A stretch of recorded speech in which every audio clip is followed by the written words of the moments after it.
Game setup, tile assembly, shuffle ungrouped decks of cards, group minis, and give resources to players. Each hero copies the initial attributes from the card to the attributes tablet, which are hit points, actions per turn, defense, and movement.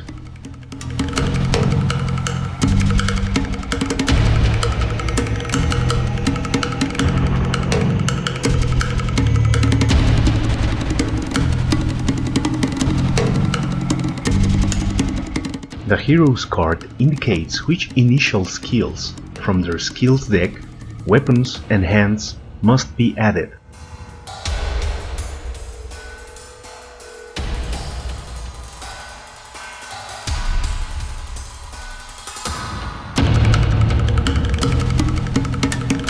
During a team game mode, heroes can decide the initiative turn order on each round. Once the initiative is agreed, the first hero enters the game in the center of the principal tile. Before characters take turn, they must always reveal an event. An event is a random effect that modifies the scenario conditions. This event demands the player to teleport a god to a tile where is an ally. Since there are no gods at play, nothing happens. Now the character, Zero, is free to take actions. He has 3 available actions. Heroes are free to choose the order and kind of action to perform during their turn. As first action, Zero will move towards the green container. At any space, characters can use an action to scavenge for a single random item. Heroes can search for specific objects inside containers. They can pick 3 cards, keep 1 and put back the other 2. With the chosen card, the hero can give it to another hero in his tile, store it in his backpack, or equip it. Zero will equip it. The weapon requires 2 free hands. The card is placed on one free hand and another space must be covered with an in-use card to mark that is already occupied. As his third and last action, Zero moves towards the white container and that's the end of the turn. The second player, Kron, enters the game at the center of the principal tile. Before Kron takes turn, he must reveal an event and execute its effects immediately. This event demands Kron to add up to 5 platforms to his tile in the way he desires. After the event, Kron takes his first action and moves towards the white container. As second action, Kron will search for objects in the white container. White containers have objects like armors, tools, spells, healers, upgrades, but no weapons. Kron can only keep 1 card, and with it he can give it to another hero in his tile, store it in his backpack, or equip it. Some items, as soon as they are equipped, like an armor, they must immediately update the hero's attributes.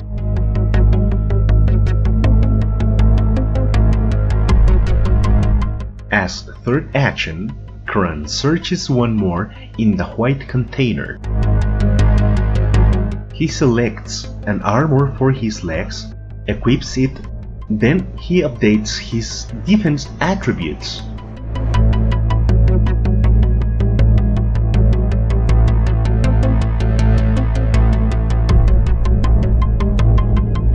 As his fourth and last action, he searches again and equips a helmet.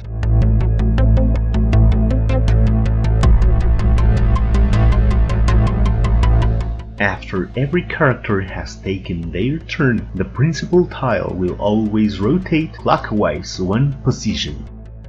When the yellow arrow from the principal tile points to a yellow space, then the secondary tile rotates on clockwise one position. When both tiles rotate, a random god, an aberration, will enter the game as a team.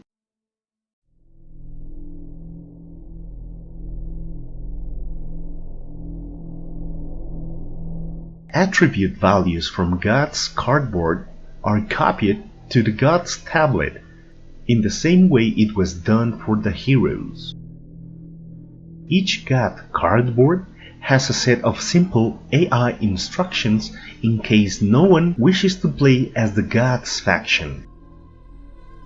If gods and aberrations are compatible, they will unlock additional skills, and they don't equip objects, they evolve each 2 rounds.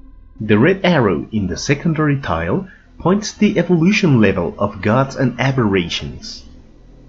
God's cardboard also indicates in which tile the god and his aberrations will enter the game. After the god and his aberrations are placed on the board, then it's the end of the round. A new round. A hero always goes first, but before his turn, an event card must be revealed. This event demands to reduce the water level from the tile. Since there is no water, nothing happens. Kron's first action is to move closer to the Kraken.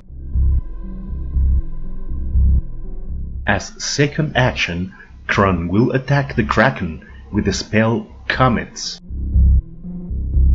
Weapons have the following data: actions to activate, attack range, targets, kind of attack, if it's with a 1d100 roll or an automatic hit, damage.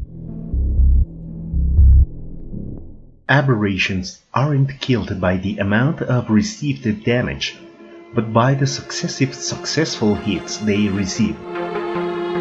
Luckily, Kron has a weapon that automatically hits his targets twice per action, so he spends the next 3 actions to attack the Kraken, equals 6 successful and successive attacks, more than enough to kill it.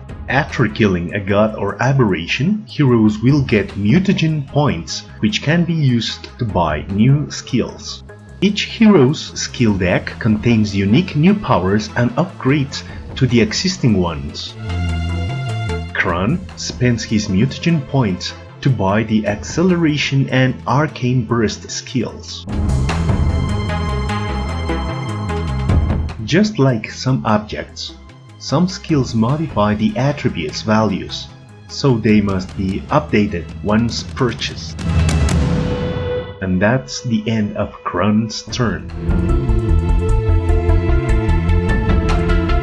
Since there's now a god at play, it's Tlaloc's turn, but before that, an event was revealed and Tlaloc adds heat to Zero's tile. Tlaloc's first action is to add water to his tile.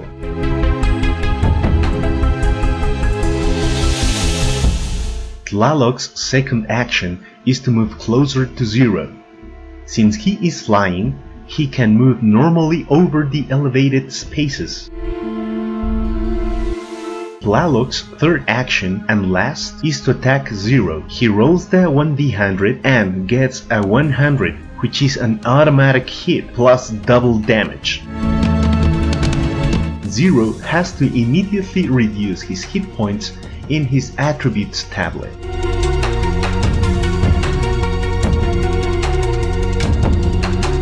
Before Zero's turn, an event was revealed, demanding to rotate a tile clockwise one position. Zero's first action is to move towards the white container. Zero's second action is to search for objects inside the white container. From the 3 objects, he selects the mutagen, and instead of equipping it, he consumes it to buy new skills.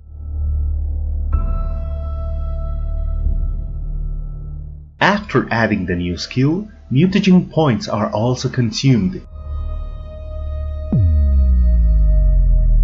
As third and final action, Zero attacks Tlaloc with his machine gun. Zero adds bonuses to his attack roll, +5 from the first skill, +10 from the second skill, giving a grand total of 70 points. 70 points of attack power versus 75 points of defense. Defense is greater, so the attack fails. Heroes can do heroic actions that give them temporary boosts like additional points to their rolls. The new result after making a heroic action is 85 points of attack versus 75 points of defense. The attack is greater, so it's successful. Heroic actions are always a step closer to madness. That means performance degradation for the hero. In this case, Zero is being slowed down. Sanity can be recovered by spending actions to rest. After a successful heroic attack, damage is applied to Tlaloc. Different from aberrations, gods are killed by the amount of damage they receive.